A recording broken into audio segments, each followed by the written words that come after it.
Yo, what's going on everybody? Welcome back to the channel. I hope everyone's doing well and welcome to day 89 of reading 101 essays that will change the way you think. As always, shout out to Brianna West for the text. And today's title is The Philosophy of Non-Resistance, the difference between going with the flow and becoming a doormat. When the Western Zen Renaissance began in the 50s, a movement to which many have credited Alan Watts' work for inspiring, it was a manifestation aligned precisely what ancient teachings hoped and intended for humanity, to adopt it into our lifestyle, yet in essence got lost in translation. We began to interpret spirituality from the perspective of the ego when it is not designed for that. And we do not realize we are doing it because it is the only thing we know. Take, for example, the concept of non-resistance. From our understanding, it is the process of consciously releasing expectations and attachments to outcomes, which is, Taoists argue, is the root of all suffering.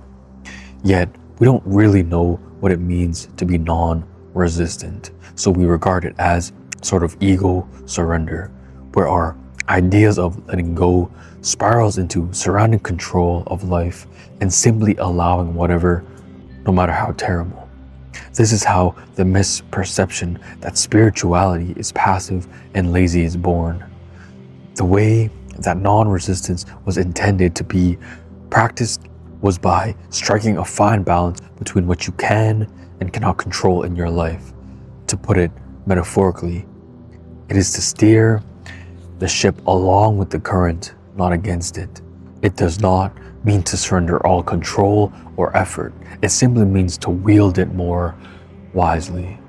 This is such an exemplary way to characterize the nature of the ego, but as tradition would teach, the ego is not bad. That is another Western stereotype. The ego serves an absolutely crucial purpose. It is simply a matter of recognizing that and surrendering to it. Rather than our fear and lack of awareness, in this case, it is realizing that the path of non-resistance does not call for us to completely surrender to whatever happens in life.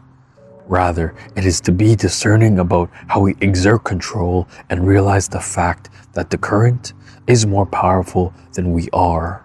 We can either stage a fight, we'll always lose, or let ourselves be carried.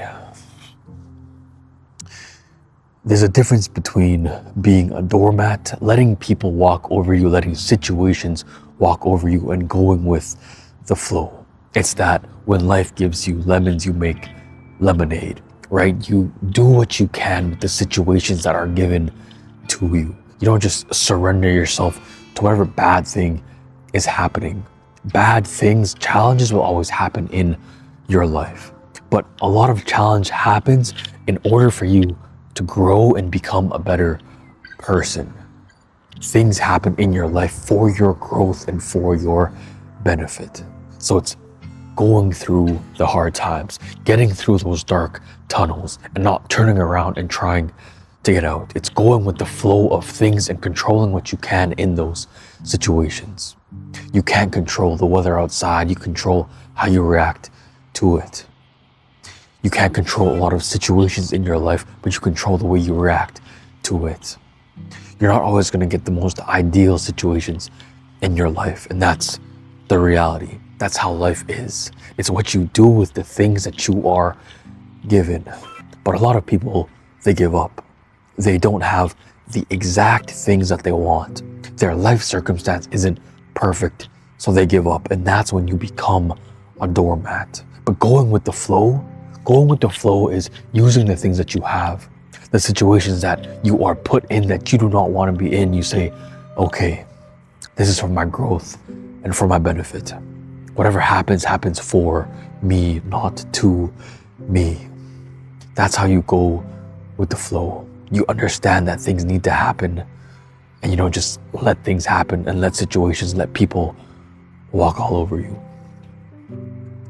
So tomorrow's title is, You have to be kindest to yourself when it seems least deserved. So I hope everyone enjoyed today's video. I hope you have a great rest of your night. and I'll see you tomorrow for day 90.